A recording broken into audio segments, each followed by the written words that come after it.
Catéchèse du pape François, la passion pour l'évangélisation, 21e, Saint Daniel Comboni, apôtre de l'Afrique et prophète de la mission. Dans notre parcours de la catéchèse sur la passion évangélisatrice, c'est-à-dire le zèle apostolique, aujourd'hui nous nous arrêtons sur le témoignage de Saint Daniel Comboni. Il fut un apôtre plein de zèle pour l'Afrique. De ces peuples, il écrivait, citation, « Ils ont pris possession de mon cœur qui ne vit que pour eux. » Comme c'est beau. Et encore, « Je mourrai avec l'Afrique sur les lèvres. » Et c'est à eux qu'il s'adresse en ces termes, « Le plus heureux de mes jours sera celui où je pourrai donner ma vie pour vous. » Ceci est l'expression pour une personne amoureuse de Dieu et de ses frères et sœurs, qu'il servait en mission, et au sujet desquels il ne se lassait pas de rappeler que Jésus-Christ a souffert et est mort pour eux aussi. Il le disait dans un contexte marqué par l'horreur de l'esclavage dont il était témoin. L'esclavage chosifie l'être humain, dont la valeur se réduit à être utile à quelqu'un ou à quelque chose.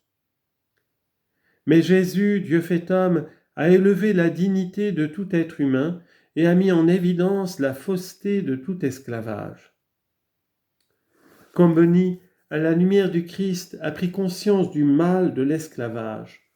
Il a aussi compris que l'esclavage social s'enracine dans un esclavage plus profond, celui du cœur, celui du péché, dont le Seigneur nous libère.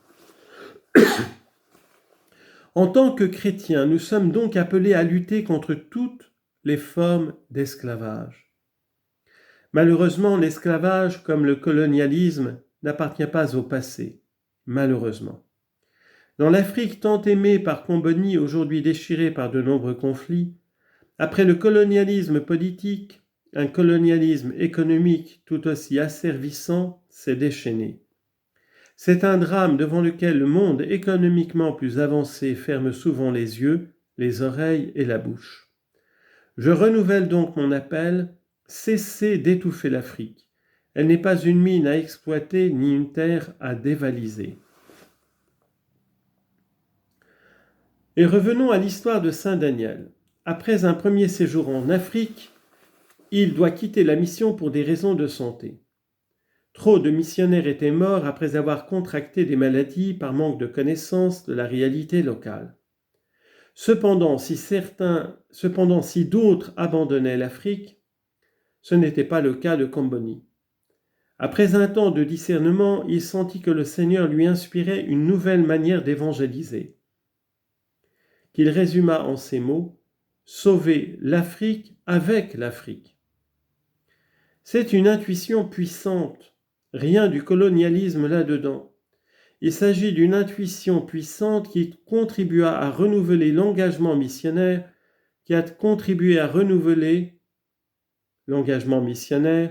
Les personnes évangélisées n'étaient pas seulement des objets, mais des sujets de la mission. Et Saint Daniel Comboni désirait faire de tous les chrétiens les protagonistes de l'action évangélisatrice. Et dans cet esprit, il pensa et agit de manière intégrale en impliquant le clergé local et en promouvant le service laïque des catéchistes.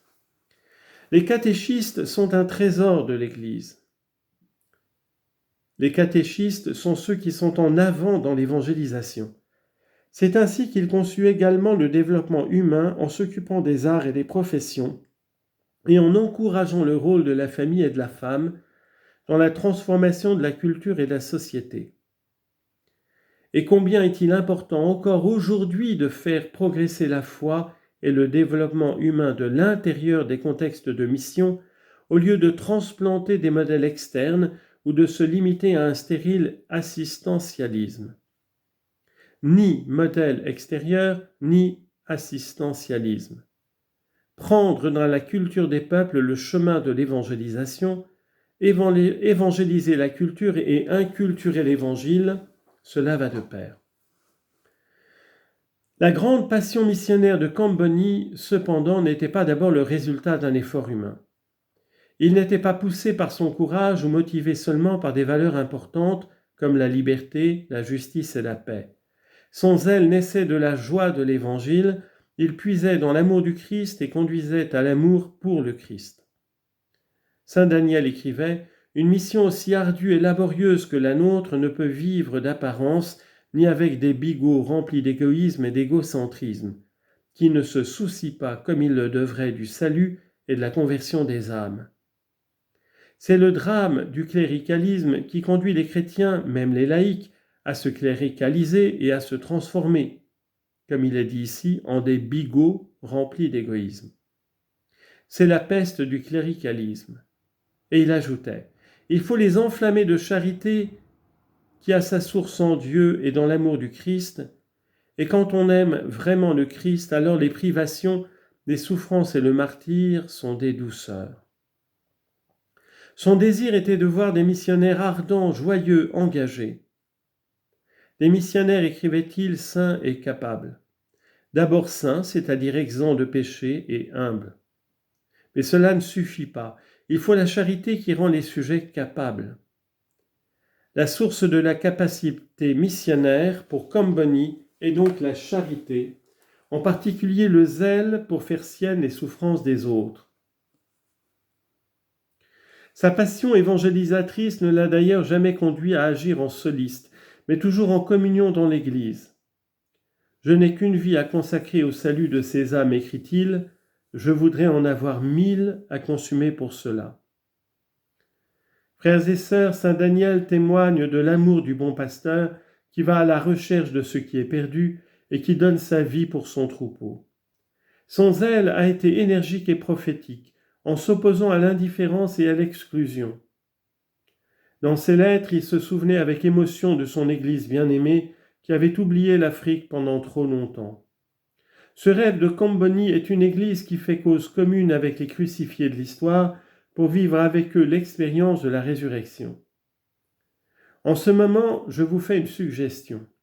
Pensez aux crucifiés de l'histoire d'aujourd'hui. Hommes, femmes, enfants, vieillards, qui sont crucifiés par des histoires d'injustice et de domination. Pensons à eux et prions. Son témoignage semble se répéter à nous tous, hommes et femmes d'Église. N'oubliez pas les pauvres, aimez-les, parce qu'en eux se trouve la présence de Jésus crucifié qui attend de ressusciter. N'oubliez pas les pauvres. Avant de venir ici, j'ai eu une réunion avec des législateurs brésiliens qui travaillent pour les pauvres, qui essaient de promouvoir les pauvres avec l'aide et la justice sociale. Et eux, ils n'oublient pas les pauvres, ils travaillent pour les pauvres. À vous, je dis, n'oubliez pas les pauvres, parce que ce sont eux qui ouvriront la porte du ciel. Amen. Que Dieu vous bénisse tous.